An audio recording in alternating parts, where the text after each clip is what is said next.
दोस्तों इमेजिन करो, आपने 2 साल तक सोशल मीडिया छोड़ा, फेस्टिवल मिस किए, दोस्त बाहर गए, पर आप रूम में बैठकर बायोलॉजी रिवाइज कर रहे हैं और एग्जाम के बाद पता चले कि किसी ने पेपर पहले ही खरीद लिया था और अब पूरा एग्जाम कैंसिल। ये कोई मूवी नहीं है दोस्तों, ये रियलिटी है नीट एग्जाम की, इंडिया का सबसे बड़ा इंपॉर्टेंट मेडिकल एंट्रेंस एग्जाम, जिसमें इस साल लगभग 22.79 लाख स्टूडेंट्स बैठे थे। अब ऑफिशियली कैंसिल हो चुका है after massive paper leak allegations. और अब सवाल सिर्फ एक एग्जाम का नहीं है दोस्तों, सवाल है क्या इंडिया का एग्जामिनेशन सिस्टम टूट चुका है। नमस्कार दोस्तों, मैं हूं आदित्य और आप देख रहे हैं आदित्य अवेयरनेस। दोस्तों, नीट एग्जाम जिसको इंडिया का सबसे बड़ा एग्जाम माना जाता है, जिसमें लाखों स्टूडेंट्स एग्जाम के लिए प्रिपेयर होते हैं हर साल। और सोचो अगर ये सिचुएशन आ जाए कि एग्जाम देने के बाद आपको पता चले कि पेपर लीक हो गया, तो कैसा फील हुआ होगा उन बच्चों को। दोस्तों आज हम डिटेल में समझेंगे कि नीट एग्जाम के पेपर लीक कैसे हुए थे और गवर्नमेंट ने अभी तक क्या किया। तो चलो स्टार्ट करते हैं आज का video.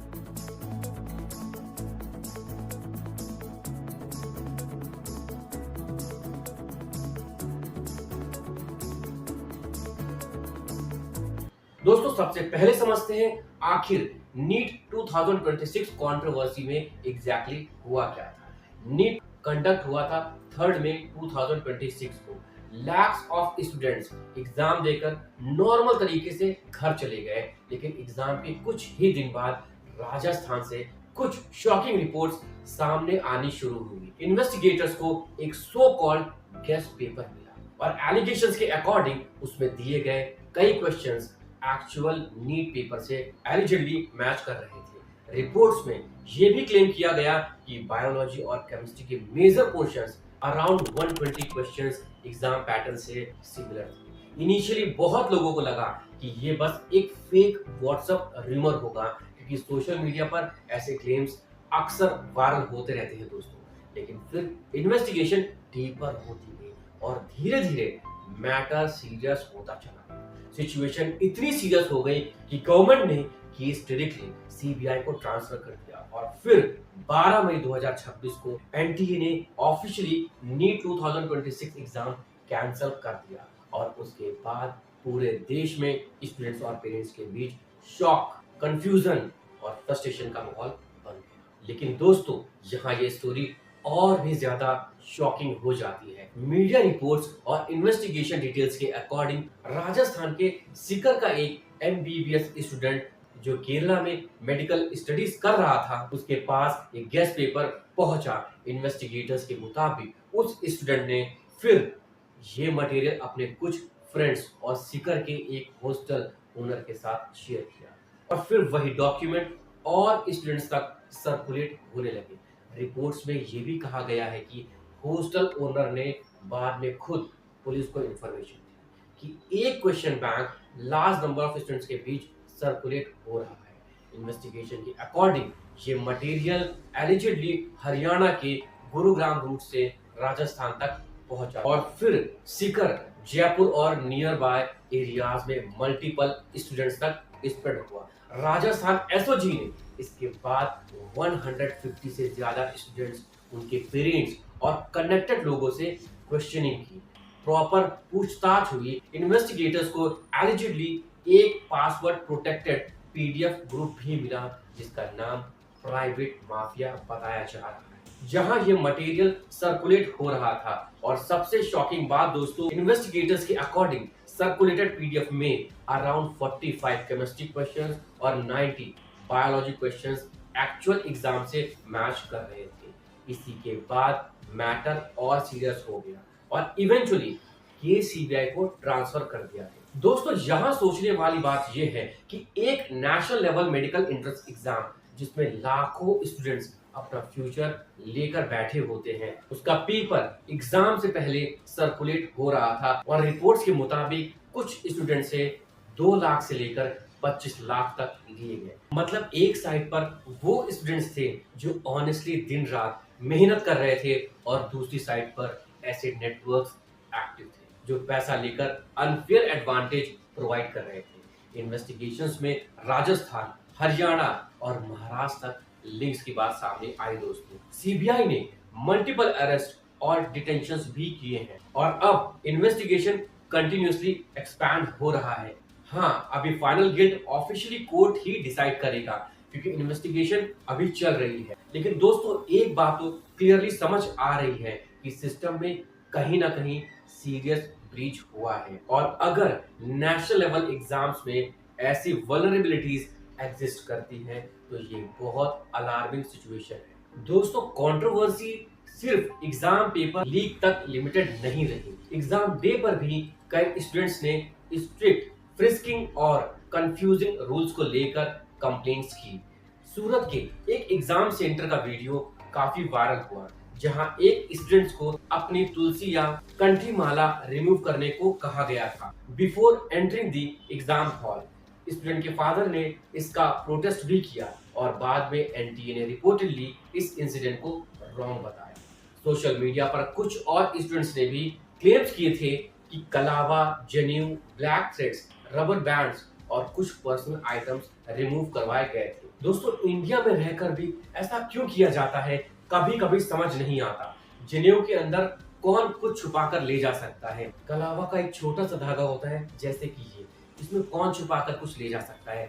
Rubber band, black thread, इनमें क्या छुपाया जा सकता है? दोस्तों सोशल मीडिया पर कुछ कंपैरिजंस वायरल हुए थे जहां लोग एग्जाम फ्रिस्किंग रूल्स को लेकर क्वेश्चंस उठा रहे थे। कुछ यूजर्स का क्लेम था कि रिलीजियस आइटम को लेकर इनकंसिस्टेंट ट्रीटमेंट हुआ। मतलब तुलसी की माला, कलावा, ब्लैक थ्रेड, रबर बैंड पर तो एक्शन हुआ पर बुर्का अलाउड। दोस्तों क्या ये सही है कि एक तरफ आप इतनी सारी चीजें जो कि छोटी छोटी चीजें हैं उतरवा रहे हैं और दूसरी तरफ आप बुर्का अलाउड करते हैं? इस बात को कमेंट करके जरूर बताना कि आपको क्या लगता है इस बारे में। दोस्तों इसमें सिस्टम को डायरेक्टली नहीं बोला जा सकता है कि उनकी गलती है क्योंकि कुछ ही एग्जाम सेंटर्स में ऐसा हुआ था। मतलब एग्जाम सेंटर्स के कुछ चुनिंदा लोग ही थे जिनको इन रिलीजियस सेट से प्रॉब्लम थी। अब दोस्तों यहाँ पर सबसे बड़ा क्वेश्चन आता है कि आखिर एनटीए कर क्या रहा था? नेशनल टेस्टिंग एजेंसी यानी एनटीए इंडिया के कुछ सबसे इंपॉर्टेंट एग्जाम्स कंडक्ट करते हैं ये, जैसे नीट, जी और कई दूसरे नेशनल लेवल एंट्रेंस एग्जाम। मतलब करोड़ ऑफ स्टूडेंट्स का फ्यूचर डायरेक्टली इस सिस्टम पर डिपेंड करता है दोस्तों। लेकिन प्रॉब्लम यहाँ से शुरू होती है। पिछले कुछ सालों में एनटीए बार बार कंट्रोवर्सीज में रहा। कभी पेपर लीक एलिगेशंस, कभी टेक्निकल ग्लिचेस, कभी नॉर्मलाइजेशंस को लेकर कंफ्यूजन और कभी ग्रेस मार्क्स डिबेट्स। और हर कंट्रोवर्सीज के बाद स्टूडेंट्स का ट्रस्ट और वीक होता गया। अब सिचुएशन ऐसी हो गई है कि सोशल मीडिया पर बहुत सारे स्टूडेंट्स ओपनली कह रहे हैं अगर सिस्टम सिक्योर ही नहीं है तो हार्ड वर्क का क्या फायदा। और ऑनेस्टली दोस्तों ये फ्रस्ट्रेशन समझना मुश्किल नहीं है क्योंकि जब लाखों स्टूडेंट्स दिन रात मेहनत करते हैं तो उन्हें कम से कम एक फेयर सिस्टम तो मिलना ही चाहिए। लेकिन अब रेडिट, एक्स और ऑनलाइन फोरम्स पर थाउजेंड्स ऑफ एंग्री रिएक्शंस देखने को मिल रहे हैं और पब्लिक का ट्रस्ट सीरियसली डैमेज होता हुआ नजर आ रहा है। लेकिन दोस्तों इस पूरी कंट्रोवर्सी में सबसे ज्यादा नुकसान अगर किसी का हुआ है तो वो है स्टूडेंट्स का। और ये कोई इमोशनल डायलॉग नहीं है, ये रियलिटी है। दोस्तों सोचो जरा, लैक्स ऑफ स्टूडेंट्स ने कोचिंग पर लाखों रुपए खर्च किए, दूसरे सिटीज तक ट्रैवल किया, मंथ तक प्रेशर और स्ट्रेस झेला, सोशल लाइफ ऑलमोस्ट सैक्रिफाइस कर दी। कुछ स्टूडेंट्स रिपीटर्स थे जो ऑलरेडी एक साल तक वेट कर चुके थे और कुछ स्टूडेंट्स ड्रॉप ईयर पर थे जिनके लिए ये एग्जाम लिटरली करियर डिसाइड करने वाला और अब उन्हें दोबारा एग्जाम देना पड़ सकता है। इमेजिन करो उस मेंटल प्रेशर को, स्पेशली उस स्टूडेंट्स के लिए जो ऑलरेडी बर्नआउट फेज में थे। सोशल मीडिया और ऑनलाइन फोरम्स पर बहुत सारे स्टूडेंट्स अपनी फ्रस्ट्रेशन ओपनली शेयर कर रहे हैं दोस्तों। एक स्टूडेंट ने लिखा, इस साल 660 स्कोर एक्सपेक्ट कर रहा था, अब फिर से एग्जाम देना पड़े। और ऑनेस्टली ये सिर्फ मार्क्स का इश्यू नहीं होता दोस्तों, ये स्टूडेंट की लाइफ के सालों का इश्यू होता है क्योंकि कॉम्पिटिटिव एग्जाम में हर अटेम्प्ट के पीछे सिर्फ सिलेबस नहीं होता बल्कि सैक्रिफाइस होते हैं। लेकिन दोस्तों यहाँ सबसे अनकंफर्टेबल बात यह है कि इंडिया में पेपर लीक कोई नई चीज नहीं है। पिछले कुछ सालों में हमने बार बार देखा है कि कभी रिक्रूटमेंट एग्जाम्स में स्कैम होता है, कभी कॉम्पिटिटिव एग्जाम्स में चीटिंग एलिगेशंस आते हैं और कभी पूरा पेपर लीक कंट्रोवर्सीज बन जाता है। और हर बार सबसे बड़ा नुकसान ऑनेस्ट स्टूडेंट्स का होता है। अब सवाल ये उठता है, आखिर रिपीटेडली ऐसा क्यों हो रहा है? एक्सपर्ट्स के अकॉर्डिंग इसके पीछे कई रीजंस हो सकते हैं। सबसे पहला, इस पूरे सिस्टम में बहुत बड़ा पैसा इन्वॉल्व होता है। जब लाखों स्टूडेंट एक एग्जाम देते हैं तो इलीगल नेटवर्क्स भी एक्टिव हो जाते हैं दोस्तों। दूसरा, एग्जाम पेपर्स प्रिंटिंग से लेकर ट्रांसपोर्टेशन तक मल्टीपल स्टेजेस से गुजरते हैं और अगर किसी भी स्टेज पर सिक्योरिटी वीक हो तो ब्रीच का रिस्क बढ़ जाता है। तीसरा, कई रिपोर्ट्स में ऑर्गेनाइज्ड चीटिंग माफियाज और करप्शन नेटवर्क्स का भी मेंशन किया गया है जो लूप होल्स का फायदा उठाते हैं और इसीलिए जब एक एग्जाम में 20 लाख से ज्यादा स्टूडेंट्स इन्वॉल्व हो तो सिस्टम ऑलमोस्ट ऑल राइट होना चाहिए, क्योंकि यहाँ सिर्फ एक एग्जाम नहीं होता, लैक्स ऑफ स्टूडेंट्स का फ्यूचर स्टेक पर होता है। और अगर इन्वेस्टिगेशन में ये एलिगेशंस सही प्रूव होते हैं तो इसका मतलब ये होगा कि ब्रीच एग्जाम शुरू होने से पहले ही हो चुका था। और ऑनेस्टली बोलो दोस्तों तो ये बहुत सीरियस बात है। अब दोस्तों सवाल ये है कि आखिर इसका सोल्यूशन क्या है? क्या हर साल स्टूडेंट्स इसी तरह अनसर्टेनिटी और स्ट्रेस फेस करते रहेंगे? एक्सपर्ट्स और एजुकेशन एनालिस्ट का मानना है कि इंडिया के एग्जामिनेशन सिस्टम में अब सिर्फ स्मॉल चेंजेस नहीं बल्कि सीरियस रिफॉर्म्स की जरूरत है। सबसे पहला सजेशन है ट्रेडिशनल पेपर बेस्ड एग्जाम को ग्रेजुअली कंप्यूटर बेस्ड टेस्टिंग की तरफ शिफ्ट किया जाए, क्योंकि जब फिजिकल पेपर्स प्रिंट होते हैं, ट्रांसपोर्ट होते हैं, डिस्ट्रीब्यूट होते हैं, तब लीक होने के चांस बढ़ जाते हैं। दूसरा, क्वेश्चन पेपर्स के लिए स्ट्रॉन्गर इंक्रिप्शन और डिजिटल ट्रैकिंग सिस्टम यूज किए जाए ताकि हर स्टेज में ये मॉनिटर किए जा सके। तीसरा, रियल टाइम सर्विलेंस और इंडिपेंडेंट ऑडिट टीम्स होनी चाहिए जो एग्जाम प्रोसेस को वेरीफाई करें, सिर्फ एग्जाम के बाद नहीं, एग्जाम के पहले भी। और सबसे इंपॉर्टेंट, अगर कोई लीक या इरेगुलरिटी होती है तो इन्वेस्टिगेशंस मंथ्स तक नहीं चलने चाहिए, फास्ट एक्शन होना चाहिए, क्योंकि डिले का सबसे बड़ा नुकसान स्टूडेंट्स को होता है। और इसी वजह से अब बहुत सारे स्टूडेंट्स और एक्सपर्ट्स ओपनली डिमांड कर रहे हैं कि नेशनल टेस्टिंग एजेंसी यानी एनटीए में मेजर स्ट्रक्चरल रिफॉर्म्स लाए जाए, क्योंकि ट्रस्ट एक बार टूट जाए तो दोस्तों उसे वापस बनाना बहुत मुश्किल होता है। इंडिया जैसे देश में करोड़ ऑफ फैमिलीज एजुकेशन को होप मानते हैं दोस्तों। मिडिल क्लास पेरेंट्स अपनी सेविंग्स लगा देते हैं, स्टूडेंट्स अपनी टीनेज सैक्रिफाइस कर देते हैं सिर्फ एक एग्जाम के लिए, और जब वही सिस्टम अनफेयर लगने लगे तो ट्रस्ट टूटने लग जाता है।